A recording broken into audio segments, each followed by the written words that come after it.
빛의 이중성. 일단 빛의 이중성이라는 표현은 뭐냐? 빛은 이중적인 성질을 가진다 라는 건데 일단 결론부터 말할게요. 이 그림 봐. 딱 보면은 광원에서 빛이 나옵니다. 물체에 부딪혀요. 갈 수 있어 없어? 못 가죠. 못 가니까 여기는 뭐가 생겨? 이 부분은 이렇게 해서 빛이 못 가니까 그림자가 생기는 거야. 그림자가 생긴다라는 것은 빛의 직진성 때문이거든요. 빛의 직진성은 빛이 입자일 때 가능합니다. 다시 말해서 어떤 입자를 빵 쐈을 때 걔가 장애물에 부딪히면 못 가지. 그래서 직진성은 뭘 의미하는 거다? 빛의 이중성 중에 일단 결론부터 말하는 거니까 일단 받아들여줘봐. 빛은 두 가지 성질을 가지는데 그림자가 생긴다라는 것은 입자설로 설명이 가능합니다. 왜 이렇게 설명하냐면 파동에 의해서는 봐봐. 파동은 기억나나 이거? 혹시 지난 시간에 했던 건가? 빛을 이렇게 쏘면 빛을 빵 쏴서 슬릿을 통과시키면 슬릿을 지난 빛이 직진하지 않고 약간 이렇게 퍼진다고 했었죠. 기억납니까? 우리 간섭에서 배웠죠. 퍼진다. 장애물을 만나면 돌아간다. 두 글자로 회절하는 성질을 가진다 라고 했는데 회절, 뭔가 돌아가는 성질은 봐봐. 내가 총알을 쐈는데 장애물을 만나면 돌아가나요? 말이 안 되죠? 입자설로 설명이 안 되는 현상이 바로 회절이라는 현상이야. 빛이 회절이 일어난다는 결정적인 증거가 뭐냐면 빛을 쐈을 때 물체를 맞으면 여기는 그림자가 이렇게 쏘면은 이 물체에 부딪혀서 여기까지 부딪혀서 여기 이 전체는 그림자가 나타나요. 무조건 빛이 도착할 수 없는 부분이잖아. 근데 실제로는 어디까지 먹고 들어가? 여기까지는 빛이 들어가. 스며들어가. 그림자가 분명히 여기 절대로 빛이 올 수 없는 구간이야. 부딪혀가지고 각도상 절대 올 수 없는 구간인데 스며들어서 거기가 훤하다는 거야. 이 현상은 뭐로 설명할 거냐는 거야. 원래 그림자가 있어야 될 자리인데 빛이 새어 들어온 그 자리, 이건 뭐로 설명할 거냐는 거지. 그때 이거는 빛의 파동성으로 설명이 가능하다. 회절이라는 현상으로 설명 가능하다는 거야. 그래서 그림자가 생기는 건 여기 그림자가 여기 생기긴 하잖아. 그림자가 생기니까 직진성, 즉 입자의 성질도 나타내고 있고 빛의 파동적인 성질도 함께 나타내고 있는 게 이 실험입니다. 그러므로 빛은 입자성과 파동성을 둘 다 지닌다라는 게 결론이에요. 근데 이 결론을 내리기까지 과학자들이 겁나 싸웠다는 얘기야. 싸웠다기보다 논란이 많았다. 최초로 빛에 대해서 얘기한 사람이 여기 뉴턴이라는 학자가 나오죠. 뉴턴. 첫 번째 뉴턴. 뉴턴은 오히려 지금 우리가 알고 있는 것과 다르게 우리는 지난 시간까지 뭐 배웠냐면은 야 빛은 전자기파야. 오히려 그림자가 생기는 건 간과하고 야 빛은 전자기파라는 파동이야 라고 계속 배워왔어. 왜 파동의 성질이 좀 더 우리한테 익숙하기 때문인가? 몰라도 파동이라는 걸 먼저 더 많이 배워왔기 때문에 우리는 빛이 파동이라고 인식하고 있는데 좀 더 많이 인식하고 있는데 오늘 처음 소개받은 거야. 야 빛은 그림자가 생기니까 무조건 파동은 아니야. 직진성을 가지는 건 입자의 성질이야. 그래서 입자성도 가져라는 걸로 처음 소개받은 거야. 사실 우리 입장에서는 처음 소개받은 거야. 빛이 입자라는 걸 처음 소개받은 겁니다. 근데 그 처음 소개받은 그 입자에 대한 설명을 먼저 했어. 제일 먼저 빛은 이런 거야 라고 뉴턴이 얘기했을 때 뉴턴은 오히려 빛은 입자야 라고 주장을 제일 먼저 한 겁니다. 입자야. 그래서 직진성 그리고 입자기 때문에 어디 부딪히면 튕겨나가는 성질 뭐 반사라는 성질도 입자기 때문에 퉁퉁퉁퉁 튕겨나가는 거야 라고 설명을 한 거지. 입자성을 자, 직진성과 반사를 통해서 설명을 한 게 뉴턴이 먼저 설명을 해요. 당시에도 논란이 있었습니다. 하위연스라는 학자는 오히려 파동설을 주장하기도 했어요. 이때 좀 이상한 얘기를 했죠. 우리가 아는 모든 파동은 매질이라는 게 필요해요. 그래서 하위연스라는 사람도 아직 그때 당시에는 에테르가 있다 없다에 대한 결론이 안 났을 시절이라 생각하면 돼. 당시에는 그래서 빛은 에테르라는 매질을 타고 전달되는 하나의 파동이다라는 주장을 합니다. 파동이므로 그래서 파면이라는 게 있으면 그 파동이 굴절되는 또는 파동이 반사되는 면이 존재한다면 거기서 파동이 반사도 될 수 있고 파동이 굴절도 할 수 있어 라는 설명을 처음 했던 사람이 하위연스라는 사람입니다. 어쨌든 논쟁이 있었다라는 게 17세기 후반이에요. 논쟁이 있었다라는 게 17세기 후반의 것들인데 우리가 지금 빛은 파동이야. 우리 파동에 대한 강조를 좀 더 많이 한 이유는 뭐냐면 시대를 거듭하면서 파동에 대한 연구가 더 활발하게 연구가 돼요. 그래서 여기 19세기 얼마 전이죠. 19세기에 영이라는 과학자, 그 다음에 프레넬이라는 과학자 등등, 그 다음에 푸코, 그죠? 여러 과학자들이 자, 빛의 속력이 진공과 공기, 물속 공기가 빛의 속력이 다르다라는 것을 측정하고요. 또 맥스웰이라는 학자가 전자기파의 속력이 빛의 속력과 같다. 등등등등 여러 가지 연구라고 생각하면 돼. 여러 가지 연구를 통해서 결론은 뭐다? 빛은 파동이다라는 것이 확립되었다라고 됩니다. 확립. 그동안은 논란을 종결시켰다라고 착각한 거지, 사실.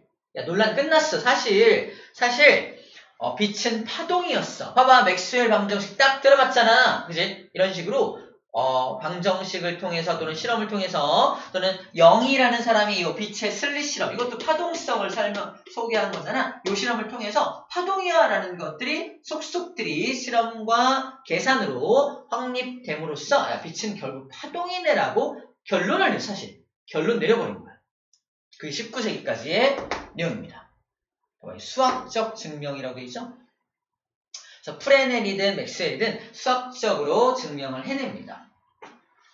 근데 이제 희대의 과학자가 20세기에 등장을 하죠. 우리가 알고 있는 그 사람 아씨 인슈타인님, 그죠? 인슈타인님. 그 사람 이름이 사실 인슈타인이에요. 근데 우리가 인슈타인 너무 유명해서 아닌 거 알죠? 어디까지 믿는 거야? 자, 아무튼 아인슈타인이 등장해서 아인슈타인이 이런 얘기를 합니다. 자기가 광전효과라는 걸 발표를 해요. 광전효과. 오늘 배울 건데 광전효과라는 걸 발표함으로 해서 광전효과 또는 그동안에 여러 가지 실험들을 했지만 새롭게 실험한 것들을 보니까 이거는 파동성으로 절대로 설명이 안 되는 실험들을 해 나가기 시작한 겁니다. 이 현상은 어떻게 할 거야? 이건 어떻게 할 거야? 이건 어떻게 할 거야? 파동성으로 절대 설명이 안 되는 것들을 아인슈타인이 해결해 줍니다. 사실 이런 건 이렇게 하면 해결돼 하면서 뭘 끌고 왔다는 거야? 다시 입자설을 끌고 온 거예요. 빛이 입자라면 이게 가능해 라는 걸 다시 끌고 온 겁니다. 그리고 그걸 증명해 버려요. 왜? 위대한 과학자니까. 그래서 아인슈타인에 의해서 다시 광양자라는 게 빛은 광양자라 그래서 하나의 입자다라고 빛은 입자라는 설명이 광양자설이야. 광양자설. 나있죠? 광양자설. 1905년에 광양자설이라는 걸 다시 끌고 와서 빛은 파동이기도 하지만 이때 나오는 거야. 파동이기도 하지만 이런 현상은 입자설로밖에 설명이 안 돼! 라고 못을 박아준 거죠. 그래서 현대에는 뭘 쓴다? 빛은 파동이기도 하고 입자이기도 해. 그게 뭐야? 이중성이야. 빛은 이중성을 가져라는 뜻입니다. 자, 오늘 제목이 빛의 이중성이죠. 빛은 파동성도 가지고 입자성도 가지는 겁니다. 파동성과 입자성을 가지게 돼요. 근데 한 단계 더 나아가서 요 다음에 나오는 게 우리가 알고 있는 그 유명한 양자역학. 들어봤죠? 양자역학? 양자역학까지 접목하면 뭐까지 확장이 되냐면 빛은 이중성을 가지지만 두 가지 성질을 동시에 나타낼 수는 없어. 어떨 때는 파동성만 나타나고 어떨 때는 입자성만 나타납니다. 이게 뭐에 따라 달라지는지 알아? 관찰자가 있냐 없냐에 따라 달라집니다. 웃기죠? 카메라를 설치하면 파동성만 나타나고 카메라를 설치 안 하면 입자성 나타나고 막 그래요. 살아있는 건가? 인공지능인가? AI인가? 진짜 프로그램 되어 있는 게 맞나 세상이? 막 이런 거 그죠? 세상은 프로그래밍 되어 있는 곳이다 이런 썰도 있잖아. 아무튼 그런데 신기하게도 이중성을 가지지만 동시에 그 두 가지 성질을 동시에 나타낼 수는 없다라는 겁니다. 그래요. 영의 실험은 뭐야? 파동성만 나타내고 있는 거고 그림자에 대한 부분은 입자성만 나타내고 있는 거고 이런 식으로 한 가지 하나의 실험에서 한 가지 성질만 확인할 수 있지 두 가지 성질을 동시에 확인할 수 있는 실험은 없다라는 게 결론이라고 합니다. 현재까지의 기술의 현재까지 거기까지 진행되어 왔다라고 생각하면 됩니다. 책에서는 두 가지를 모두 가지고 있다까지고 지금 어디까지? 그 다음 단계인 양자역학까지도 이제 진행된 거를 얘기해 준 거예요. 자, 아무튼 이런 여러 가지 논란을 종식시키고 여기 우리는 오늘은 아인슈타인 얘기를 할 겁니다. 아인슈타인이 광양자설을 제시를 해서 그동안 이거라고 빛은 파동이야라고 확정지었던 걸 다시 생각하게 만든 그 사건에 오늘 집중하게 될 겁니다. 결론으로 바로 갈게요. 보세요. 어떤 실험이냐면 이겁니다. 이게 광전효과 실험 장치인데 금속판에다가 빛을 쪼이면 전자가 튀어나오는 현상을 발견해요. 금속판에다가 빛을 쪼이면 전자가 튀어나옵니다. 이 현상을 광전효과라고 해요. 광전효과라는 효과를 과학자들이 알아낸 거예요. 금속판에 빛을 쪼이면 전자가 튀어나와. 근데 그 빛 중에 빨간 빛을 쪼이면 전자가 튀어나오는데 아주 약한 에너지를 가지고 튀어나오고요. 파란 빛을 쪼이면 전자가 튀어나오는데 굉장히 빠른 속도로 팡 튀어나옵니다. 무슨 차이죠? 우리는 알고 있어요.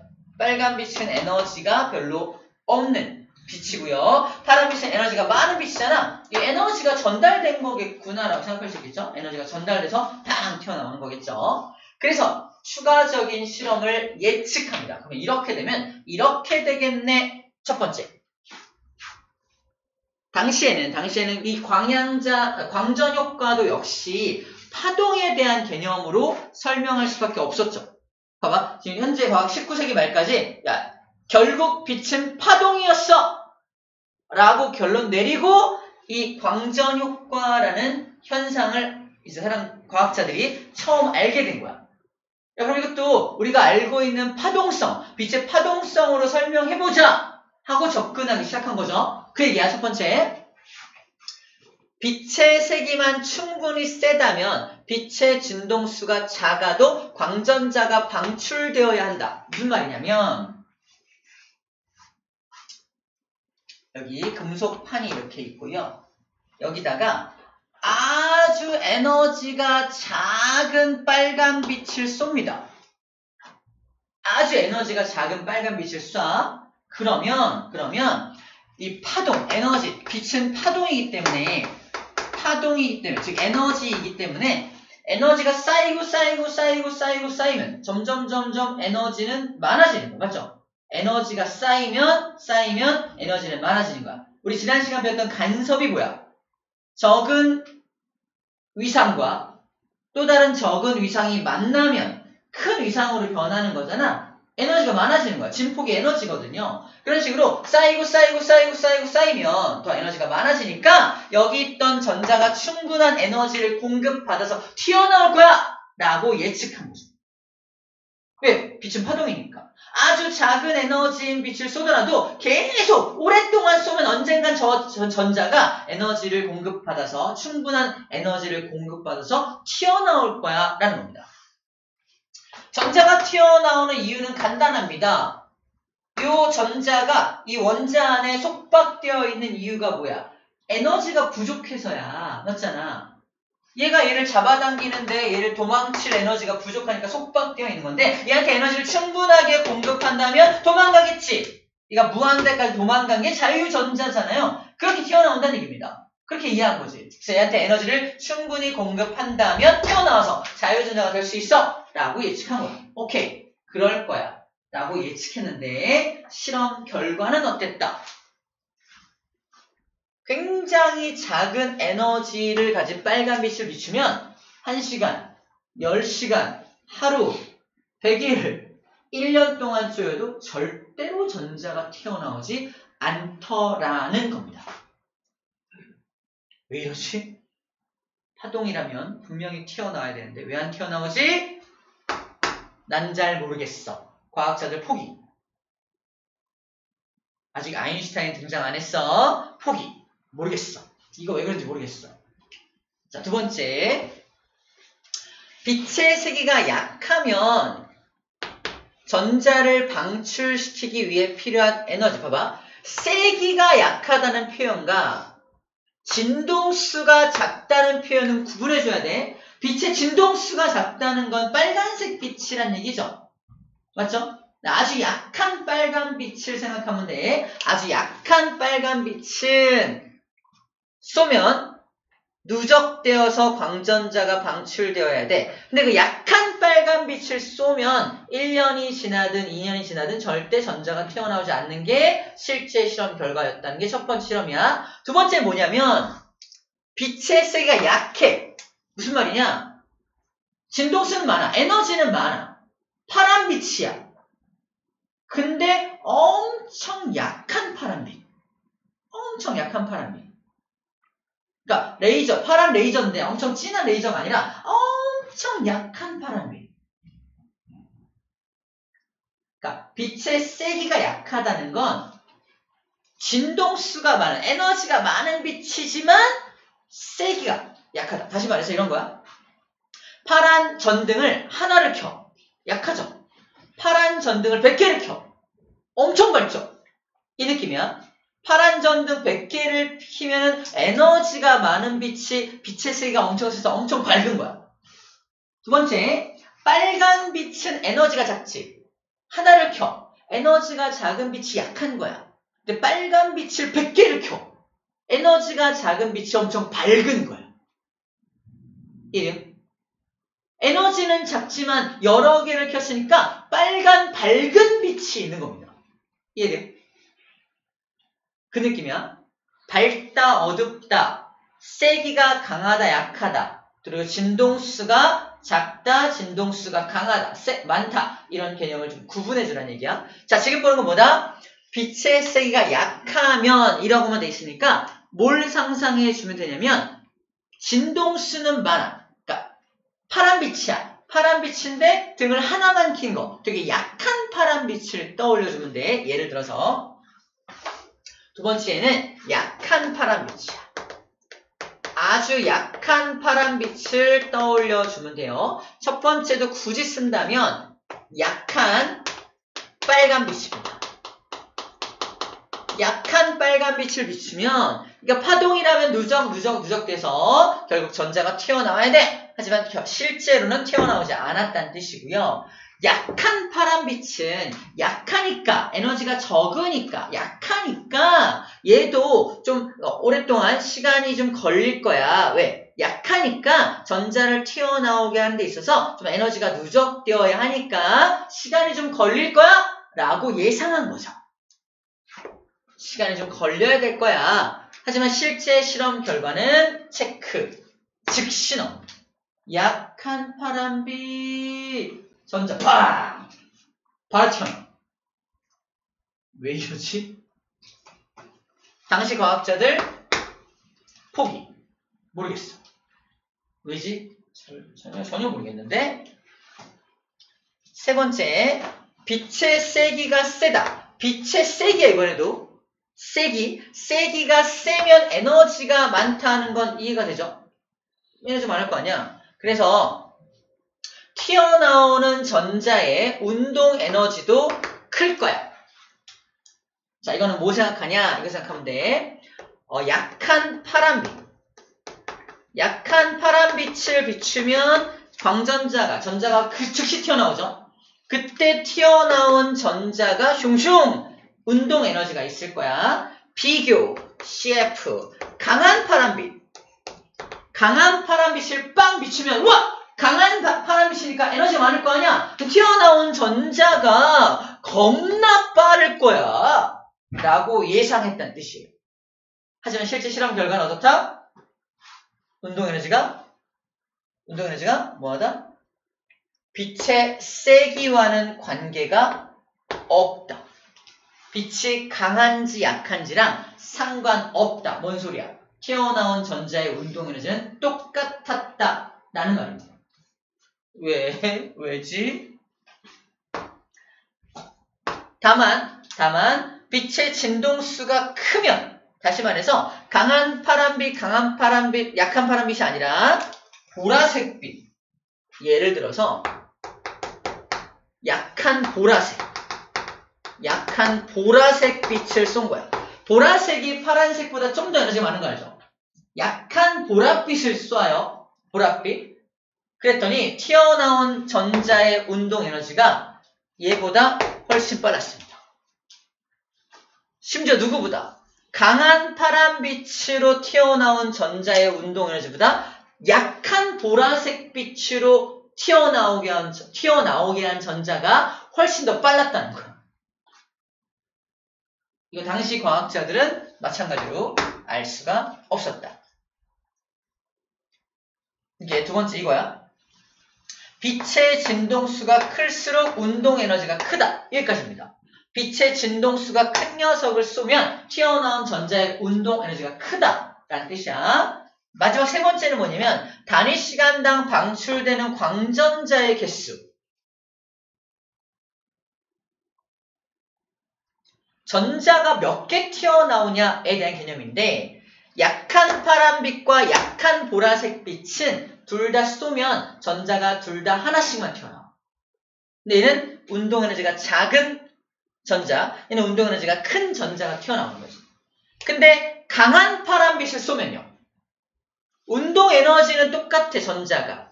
하지만 그 운동 에너지가 똑같은 전자가 여러 개 튀어나와. 여러 개가 튀어나오는 거야. 그래서 튀어나온 광전자의 개수는 뭐에 비례한다? 세기에 비례하더라. 센 파란빛을 쏘면 약한 파란빛을 쏠 때보다 전자가 많이 튀어나온다. 다른 말로 뭐가 많이 흐른다? 그래서 전류가 많이 흐른다. 약한 파란빛 쐈을 때 전류가 이만큼 흘러. 근데 강한 파란빛 쏘면 전류가 더 많이 흘러요. 전류가 더 많이 흐르는 걸 통해서 광전자가 몇 개 튀어나오는지를 확인하실 수 있습니다. 자, 근데 이것도 완벽한 설명이 안 됩니다, 당시. 이 모든 것을 하나의 이론으로 설명을 끝내버린 천재 과학자가 있었으니 그가 누구다? 인슈타인입니다. 아, 인슈타인. 그럼 이거를 밀고 갈 거야. 밀어줘. 내가 그러면 여러분들 다 같이 안 할게. 인슈타인 해준대. 인슈타인 어떻게 설명하냐? 이렇게 설명합니다. 이 그림을 기억하세요. 책에는 이렇게 그림이 그려져 있는데 쌤은 좀 다른 그림을 좀 그릴게. 비슷한 그림인데 쌤 그림을 먼저 이해하고 그 다음 이걸 여기다 접목시키면 좋을 것 같아. 자, 이게 금속판이에요. 안녕 금속판. 금속판에는 전자가 이렇게 돌아다니고 있습니다. 맞죠? 튀어나오진 않고 거기서 맴돌고 있는 거야. 튀어나오진 않고. 전자가 돌아다니니까 이게 금속계란 물질인 거잖아. 그지? 있는데 여기 이렇게 이만한 에너지 장벽이 있는 거야. 이게 에너지 장벽. 이만큼의 에너지를 공급받아야 도망쳐서 튀어나올 수 있는 겁니다. 이만큼의 에너지를 공급받아야 전자가 튀어나올 수 있는 거야. 근데 파동의 개념으로는 이 전자가 튀어나오는 게 설명이 안 되는데, 잘 봐. 아인슈타인의 설명을 바로 갈게요. 첫 번째. 아까 우리가 얘 등장시킨 게 약한 빨간빛. 약한 빨간빛. 이 약한 빨간빛은 전자를 튀어나오게 할 수 없는 녀석입니다. 너무 약해서. 약한 빨간빛. 두 번째는 강한 빨간빛. 강한 빨간빛. 얘는 빨간색 등 하나 킨 거고요. 얘는 빨간색 등 10개 또 100개 킨 거야. 그죠? 강한 빨간빛. 하지만 이 녀석은 너무 약해. 빨간빛이 너무 에너지가 작아. 에너지가 작은 빛들이야. 둘 다 에너지가 작아. 물론 강하니까 이 에너지가 작은 것들을 여러 개 모은 거야. 파동의 입장이라면 에너지가 작은 게 여러 개 모이면 에너지가 커질 줄 알았지만 에너지가 작은 알갱이가 여러 개 있는 겁니다. 자, 무슨 말이냐면 이 강한 빨간빛과 약한 빨간빛을 동그란 이렇게 빛을 입자라고 설정합니다. 이 입자를 광양자라고 불러주는 거야. 자, 얘한테 약한 1번 첫 번째 약한 빨간빛을 쏩니다. 이겁니다. 약한 빨간빛을 빵 쏘면은 그럼 이거 진짜야 진짜? 쇠구슬 4개 갖다 놓고 양쪽에서 끝에 있는 쇠구슬을 들어서 탁 놓으면 탁 왔다 갔다 하는 거죠. 요걸 생각하면 돼. 우리 가운데 4개가 있고 하나를 들어가지고 탁 때리면 여기서 몇 개 튀어나와요? 하나 튀어나가죠. 2개를 들어서 탁 때리면 어떻게 되잖아요? 2개 튀어나옵니다. 이 정도 알고 있죠? 그거랑 똑같아. 그래서 여기 하나, 둘, 셋, 넷, 다섯, 6개의 전자가 위치되어 있고요. 전자 하나를, 광자 하나를 빵 쏘면 몇 개의 전자가 움직인다? 이 하나의 전자가 움직입니다. 마치 다 쇠구슬처럼. 입자 하나를 땅 충돌시키면 요거 하나가 땅 튀어나가. 올라갑니다. 하지만 에너지가 너무 작아서 여기를 넘어갈 수가 없어. 이래요. 그래서 이 정도까지 올라갔다가 다시 떨어져서 제자리. 그러면은 전류가 흘러 안 흘러? 전류가 흐를 수가 없는 거야. 그러니까 첫 번째 아까 말도 안 과학자들이 설명 못한 첫 번째가 뭐였냐면은 빛의 세기만 충분히 세다면 빛의 진동수가 작아도 얘는 진동수가 작은 빛이야. 빨간 빛은. 파란 빛은 아직 안 썼네요. 3번 약한 파란빛. 이 파란빛은 진동수가 큰 녀석이잖아. 그치? 다시 읽어볼게. 아까 첫 번째 거. 빛의 세기만 충분히 세다면 빛의 진동수가 작아도 얘 말하는 거야. 빛의 진동수가 작아도 충분히 오랫동안 쪼여주면 튀어나갈 거야. 전자가 튀어나갈 거야. 근데 얘는 에너지가 너무 작아서 얘를 계속 오랫동안 땅 오랫동안 얘를 계속 오랫동안 땅 하더라도 얘는 어디까지만? 여기까지만 계속 왔다 갔다 하는 거야. 그러면 튀어나갈 수가 없으니까 전류가 흐르지 않는다는 거지. 과학자들이 설명하지 못한 것들을 아인슈타인이 이러니까 못 튀어나가지. 그래서 전류 안 흐르는 거야. 약한 빨간빛 아무리 오래 쪼여봐 절대로 전류가 안 흘러 라고 설명을 끝낸 겁니다. 아인슈타인 그럼 강한 빨간빛을 쪼여도 전류가 흐르지 않던데 그건 왜 그래? 강한 빨간빛을 쪼여도 전류가 안 흘러. 전자가 안 튀어나가. 이건 왜 그래? 아니 당연하지. 강한 빨간빛은 요 입자를 여러 개 쏘는 거죠. 아까 등을 하나 킨 거고 얘는 등을 3개, 4개, 5개 더 많이 킨 거잖아. 그지? 더 많은 입자를 쏜 거야. 에너지가 작은, 진동수가 작은 녀석들을 여러 개를 따다닥 3개를 쏜 거지. 전자 몇 개 튀어나가? 3개 튀어나가겠죠? 근데 에너지가 부족한 것들이 미니까 어디까지밖에 못 올라가? 3마리 다? 3마리 다 요 정도까지만 올라갔다가 다시 떨어진다고. 전류가 흐를 수가 없다는 겁니다. 이해됩니까? 그래서 강한 빨간빛도 전류가 안 흘러.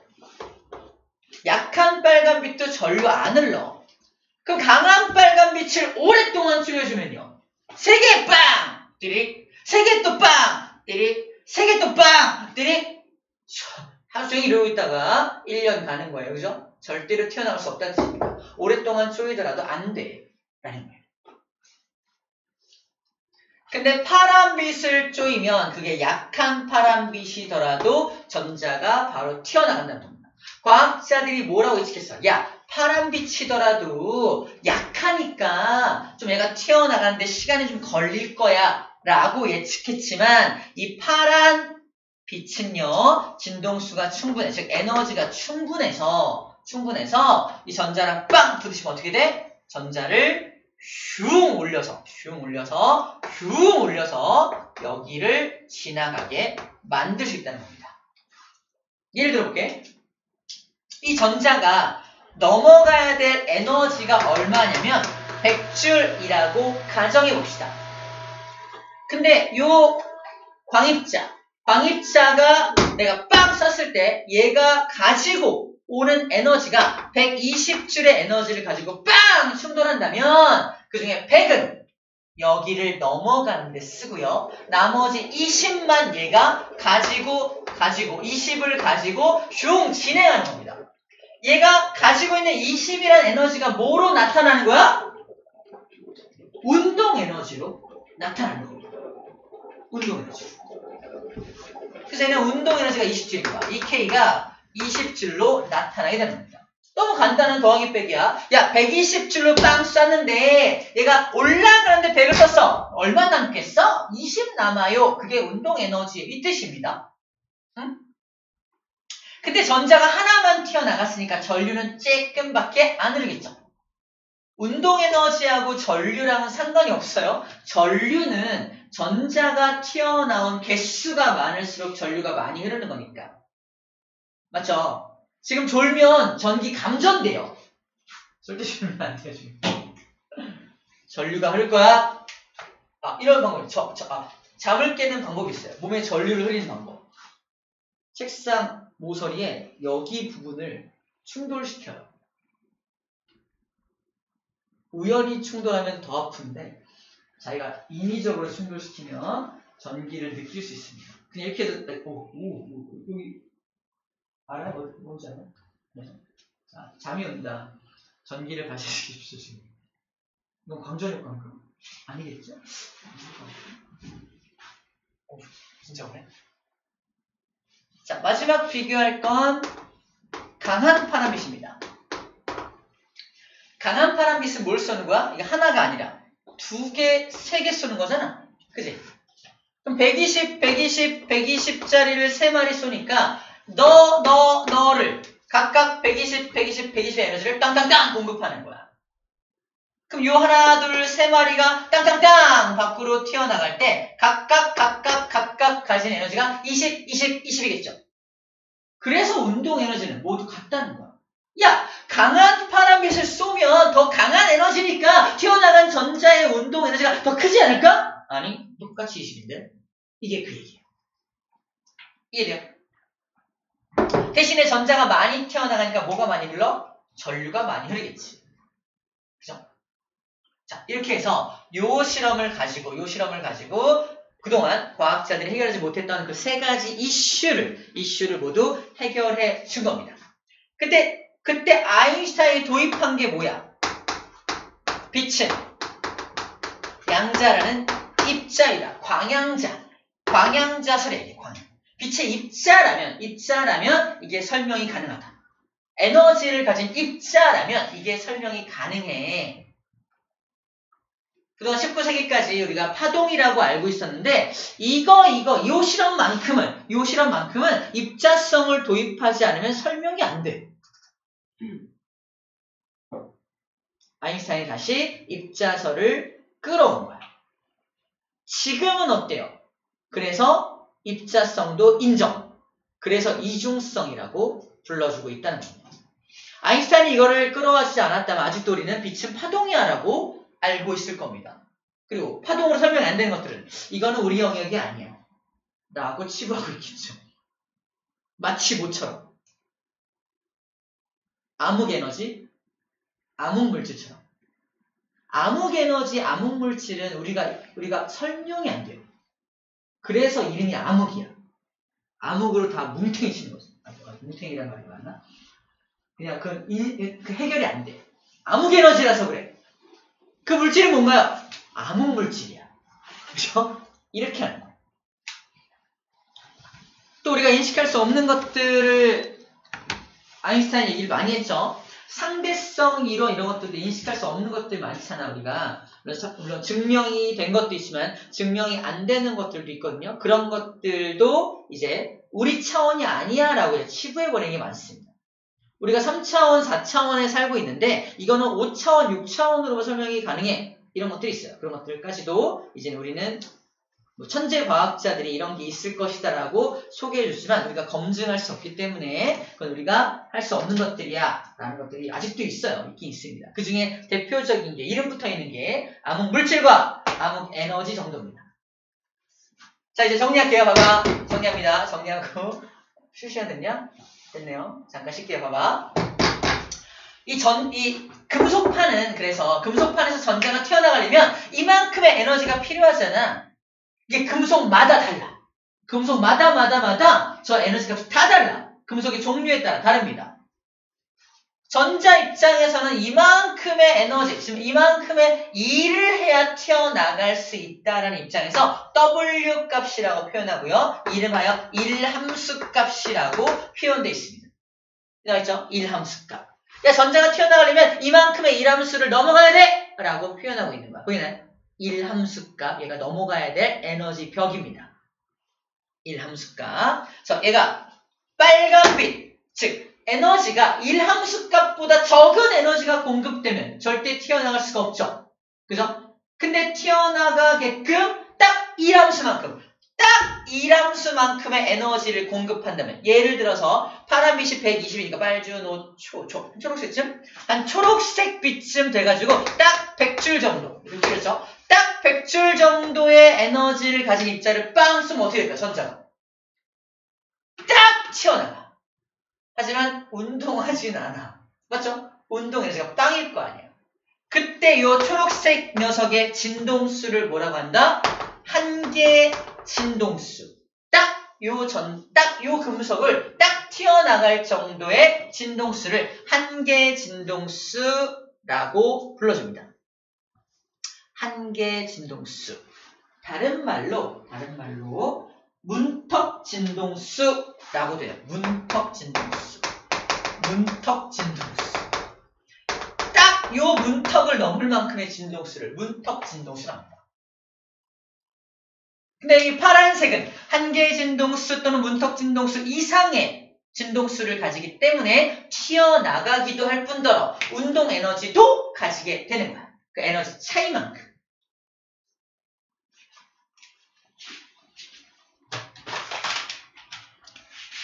근데 여기다가 보라색을 충돌시켜볼까?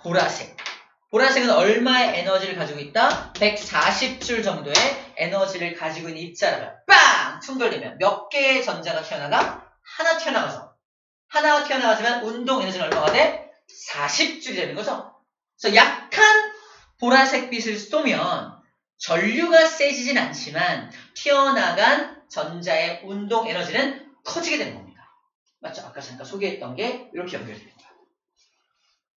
그래서 문턱 진동수, 한계 진동수, 그리고 일함수를 표현하고 있습니다.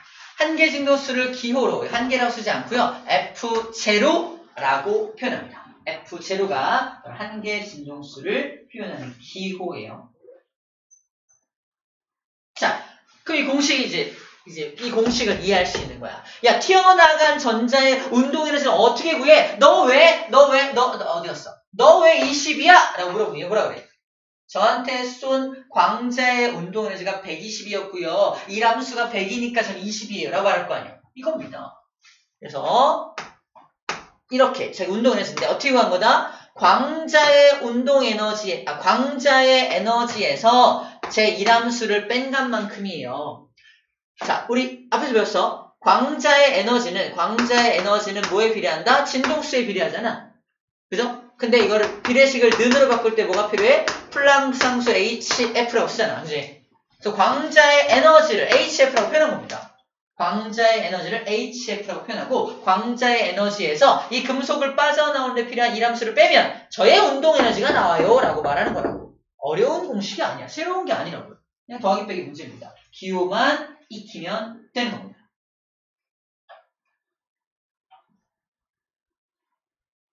자, 이제 실험 장치를 돌아갈게요. 자, 우리 광전 효과까지만 딱 정리하고 잠깐 쉴 거니까 힘냅시다. 자, 이 실험 장치 딱 보면 어때요? 봐봐. 자, 이 금속판에다가 빛을 쪼여주고 있고요. 그럼 전자가 튀어나올 거 아니야? 전자가 튀어나오면 전자는 어디로 가요? 튀어나왔어. 어디로 가지? 그 공간에 머물러 있나요? 그래서 반대쪽에다가 플러스 극을 걸어주는 거야. 보이나요? 양극. 양극을 향해서 그래서 쭉 진행할 거 아닙니까? 양극을 향해 진행합니다. 진행을 해서 양극에 도착하면요. 튀어나온 전자가 도착하면 흐를 거 아니야? 전류가 흐르니까 전류계로 감지가 되는 거야. 그럼 전자가 튀어나왔네? 봐봐. 마이너스 음극과 양극이 있을 때 전자가 튀어나오지 않으면 전류가 흐를 수 있냐? 둘이 떨어져 있는데? 전류가 흐를 수 없잖아. 연결 안 돼 있잖아. 근데 빛을 쬐었더니 전류가 흘러. 뭔 소리야? 전자가 튀어나와서 양극에 도착했다는 뜻인 거야. 그래서 일단 광전 효과가 일어나는구나 라는 걸 확인할 수 있는 실험일 뿐더러 그 다음에 강한 파란빛을 쏘면 아까 약한 파란빛을 쐈을 때 흐르는 전류보다 강한 파란빛을 쐈을 때 흐르는 전류가 더 많이 흐르겠죠. 이거 빛의 세기에 비례하는구나. 전류가 빛의 세기에 비례하는구나 라는 것도 이 눈으로 확인할 수 있다고요.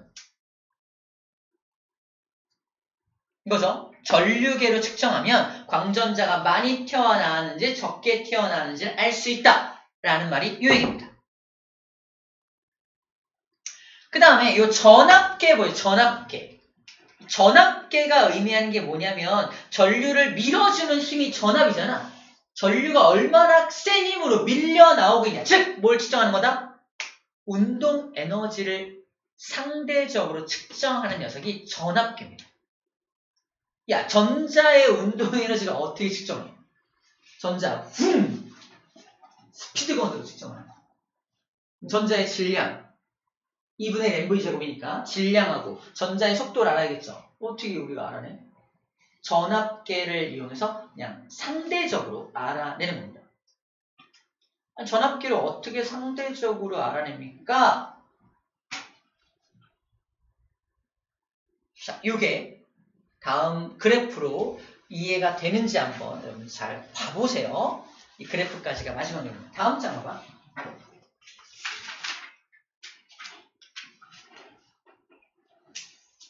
이거는 어떻게 실험하는 거냐면 일단 그래프는 줄게. 그래프는 뭐냐면 진동수가 크면 클수록 운동 에너지가 커지는 건 맞죠? 근데 한 개 진동수부터 더 진동수가 많을 때만 운동 에너지가 생기고 한 개 진동수보다 진동수가 작으면 운동하지 않죠? 전자가 튀어나오지 않으니까. 그죠? 그 얘기를 해주고 있는 거야. 자, 이건 어떻게 알아내냐면 아까 그 실험 장치를 조금 변형해야 됩니다.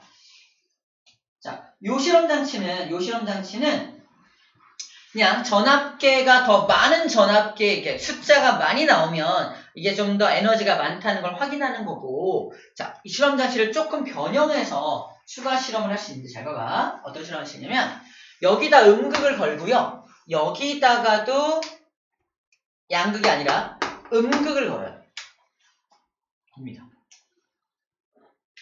그리고 여기다가 파란빛을 쏴요. 파란빛 쏘면 전자가 튀어나올 거 아니야? 파란빛으로 튀어나온 전자는 운동 에너지가 20줄 있죠? 그죠? 빵! 튀어나왔어. 에너지가 너무 작으면, 봐봐. 전자는 음극이 밀잖아. 에너지가 너무 작으면, 돌아갑니다. 그럼 전류가 흘러, 안 흘러?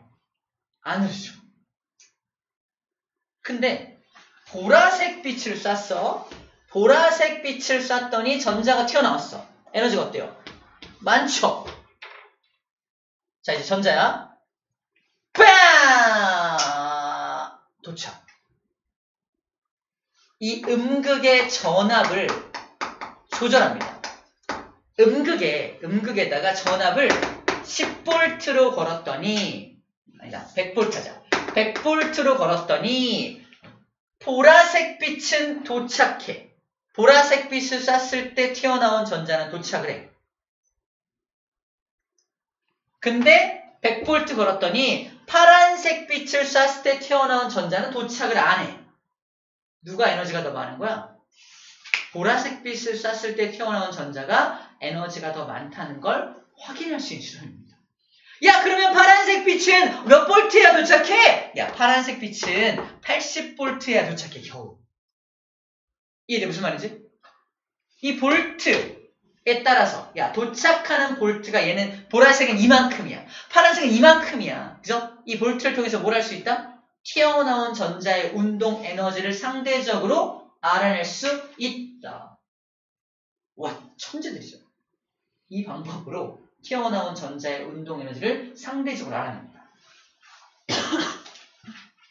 그렇게 알아낸 에너지를 정리한 게 바로 이 그래프라고 보면 돼요. 그렇게 알아낸 최대 운동 에너지의 전자의 운동 에너지를 그 방법으로 알아냈다라는 것까지 정리하면 됩니다. 방금 쌤이 해준 이 실험 장치는 사실 옛날 물리책에 있었거든. 근데 지금은 어렵게 생각이 들었는데 뺐어요. 그러니까 이해가 안 돼. 왜 어떻게 알았지? 그래서 이제는 우리 이해를 했고 학교에서도 설명하실 수 있어요. 옛날 방식이 좀 더 좋다고 이해하기도 좋다고 생각하시는 분들이 계실 테니까 쌤이 지금 얘기해 주는 거 이런 방법으로 운동 에너지를 측정할 수 있구나. 그렇게 나온 그래프가 이 그래프구나 라고 이해해 주면 됩니다. 됐죠? 자, 그래서 빛은 이중성을 가진다는 게 마지막 결론입니다. 이중성을 가진다. 자, 체크. 하지만 지금 뭐까지 알 수 있다? 동시에 나타나지는 않는다까지 얘기했죠. 동시에 나타나. 신기하게. 동시에 나타나진 않아. 그러니까 어떤 순간에는 딱 하나의 성질만 나타나게 됩니다. 근데 파동성의 증거를 말해봐라. 회절, 간섭. 우리 지난 시간에 간섭 있죠. 파동이기 때문에 가능한 거고요. 야, 그럼 입자성의 증거는 뭐냐? 방금 배운 광전 효과가 대표적인 입자성의 증거가 됩니다.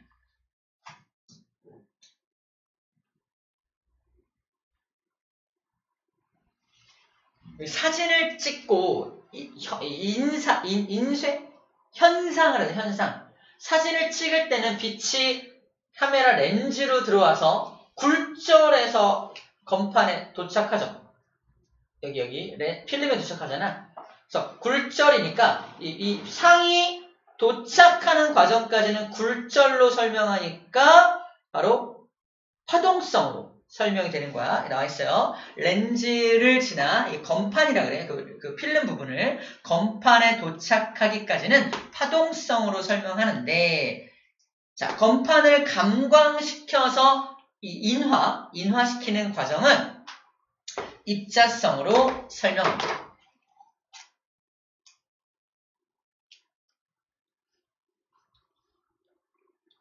그래서 오랫동안 그 사물을 잠깐 땅 찍을 때랑 오랫동안 찍을 때랑 이 상의 밝기, 또렷함이 달라. 그 상으로부터 온 빛이 여러 개가 도착을 하면 더 또렷한 상을 얻겠죠. 그래서 이 감광판을 감광시켜서 사진을 뽑아낼 때 오랫동안 노출해서 찍은 사진과 잠깐 노출해 찍은 사진의 어떤 우리 입장에서는 화질이 다른 거야. 이 화질이 다른 것들을 이제 입자성으로 설명이 가능하다라고 얘기하고 있는 거야. 우리가 이 감광해서 사진을 인화해내는 과정을 자세히 배우진 않지만 인화해내는 과정 중에 사진 건판에 몇 개의 입자가 도착해서 얼마나 화질이 좋냐 이런 부분에 대해서는 입자성으로 설명이 되는 거구나 라는 정도까지만 이해해주고 넘어갑시다. 오케이. 여기까지가 무려 3번까지 내용입니다. 잠깐 쉬었다가 마지막 영상정보 기록에 대한 얘기를 자세히 할게요.